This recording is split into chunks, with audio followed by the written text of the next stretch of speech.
Assalamualaikum warahmatullahi wabarakatuh. Hello students, I am Erviani Irawan. Kali ini saya akan menjelaskan materi tentang Interpreting Test Scores untuk mata kuliah Language Testing. Apa itu Interpreting Test Scores? Dia adalah menafsirkan skor-skor tes. Ada 3 hal yang akan saya jelaskan pada presentasi hari ini, yaitu frequency distribution, measures of central tendency, dan measures of dispersion. Oke, kita mulai dari frequency distribution. Bisa disebut dengan distribusi frekuensi. Apa sebenarnya tujuan dari membuat distribusi frekuensi untuk menafsirkan skor tes siswa ya? Yaitu untuk mengatur, menyusun, atau meringkas data. Lebih jelasnya, kegunaan data yang masuk dalam distribusi frekuensi adalah untuk memudahkan kita menyajikan data. Mudah dipahami, kemudian data yang masuk di distribusi frekuensi ini mudah dibaca sebagai informasi, karena dia nanti disajikan dalam bentuk tabel dan lain-lain. Kegunaan yang lain adalah untuk perhitungan membuat gambar statistik dalam berbagai bentuk penyajian data. Ini yang saya maksud tadi ya, mengenai mudah dibaca sebagai informasi, karena kita bisa sajikan data tersebut dalam bentuk gambar statistik. Kedua, measures of central tendency. Ini mengenai analisis kecenderungan. Analisis untuk memperoleh angka yang menunjukkan bagaimana sebenarnya peserta tes kita itu sebagai suatu kelompok telah menunjukkan unjuk kerjanya dalam mengerjakan suatu tes. Ya, measures of central tendency ini dapat digunakan untuk membandingkan unjuk kerja masing-masing peserta tes atas dasar besar kecilnya perbedaan skornya dengan salah satu dari angka-angka tersebut.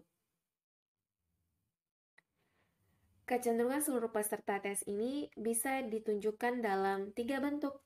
Yang pertama adalah mode. Mode ini adalah skor yang paling banyak diperoleh oleh peserta tes. Kedua, kita bisa hitung dari mediannya atau skor tengah. Yang ketiga adalah mean. Kita bisa lihat kecenderungan seluruh peserta tes dari skor rata-rata. Nah, dari mean ini dapat memberikan gambaran tentang tingkat pencapaian peserta tes secara keseluruhan dalam mengerjakan suatu tes tertentu. Ya, nah mean itu sebenarnya kan menggambarkan skor siswa dengan membandingkan skor rata-rata yang diperoleh oleh siswa. Tapi mean itu tidak memberitahukan kita skor tertinggi dan skor terendah, serta penyebaran skor. Jadi, kita perlu tahu, perlu mencari measures of dispersion. Ini artinya penyebaran skor. Apa tujuannya? Yaitu untuk menunjukkan bagaimana perolehan skor peserta tes tersebar dan berbeda secara keseluruhan. Kita ingin tahu bagaimana variasi skor yang dimiliki oleh peserta-peserta tes kita. Dapat dilakukan penghitungan terhadap 2 jenis indikator. Yang pertama adalah score range atau rentangan skor, kedua standard deviation atau simpangan baku. Kita mulai dari range-nya. Nah, range-nya ini kita bisa tahu bagaimana perkembangan tingkat kemampuan peserta tes, tingkat kemampuan pelajar atau murid kita ya, dengan cara melihat dari semakin sempitnya rentangan skor. Kalau semakin sempit berarti semakin bagus perkembangan kemampuan belajar dari murid kita. Nah, bagaimana caranya? Kita perlu membandingkan range skor siswa itu pada awal pembelajaran dan akhir pembelajaran. Informasi mengenai range skor ini Miss dapatkan dari buku Sunardi yang berjudul Tes Bahasa Pegangan bagi Pengajar Bahasa. Ya, Coba kita bandingkan. Apabila pada awal pembelajaran skor tertingginya adalah 24, skor terendahnya 9. Kita mendapatkan range-nya yaitu 15. Setelah proses pembelajaran, kita berikan lagi tes kepada peserta tes, kepada murid kita. Dari akhir penyelenggaraan pembelajaran, kita sudah mendapatkan skornya ya. Ternyata ada perubahan. Skor tertingginya adalah 25 dan skor tertingginya adalah 14.